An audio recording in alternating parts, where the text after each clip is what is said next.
জীবনটা কখনো সহজ না, কখনো রোদ, কখনো ঝড়, কখনো হাসি, আবার কখনো চোখের জল। আমরা সবাই স্বপ্ন দেখি, বড় হওয়ার স্বপ্ন, পরিবারকে সুখে রাখার স্বপ্ন, নিজের একটা সম্মানের জায়গা বানানোর স্বপ্ন। কিন্তু সব স্বপ্ন কি এত সহজে পূরণ হয়?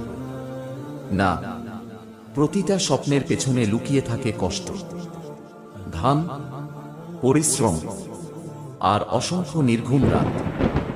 কখনো মনে হয় আমি পারবো না, সব শেষ। মানুষ হাসে, অবহেলা করে, বলে তুই কিছুই করতে পারবি না। কিন্তু শোনো, এই কথাগুলোই একদিন তোমার শক্তি হবে।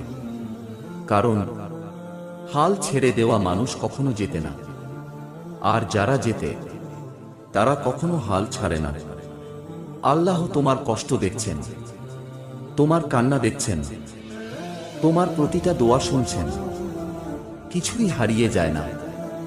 হয়তো আজ দেরি হচ্ছে, কিন্তু আল্লাহর কাছে দেরি মানে সঠিক সময়ের অপেক্ষা।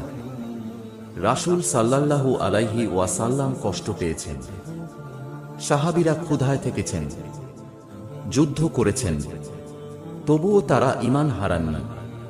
তারা জানতেন আল্লাহ তাদের সাথে আছেন।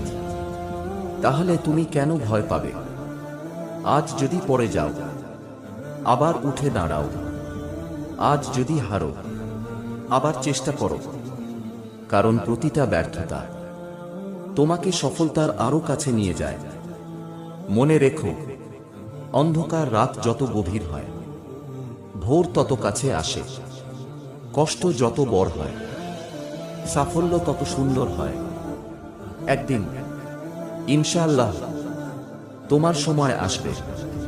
মানুষ তোমাকে সম্মান করবে, তোমার পরিবার তোমাকে নিয়ে গর্ব করবে। তুমি নিজেই নিজের দিকে তাকিয়ে বলবে, আমি পেরেছি, আমি হাল ছাড়িনি, তাই আজ আমি সফল। তাই আজ থেকে একটা সিদ্ধান্ত নাও, কাঁদবো না, ভাঙবো না, হাল ছাড়বো না। আমি চেষ্টা করব, আমি দোয়া করব, আমি আল্লাহর উপর ভরসা রাখব। কারণ যে আল্লাহর উপর ভরসা রাখে তার জন্য আল্লাহই যথেষ্ট। মনে রেখো, কষ্টের পরেই সুখ, ধৈর্যের পরেই জয়। আর প্রতিটা মুমিনের জন্য অপেক্ষা করছে একটা সুন্দর ভবিষ্যৎ।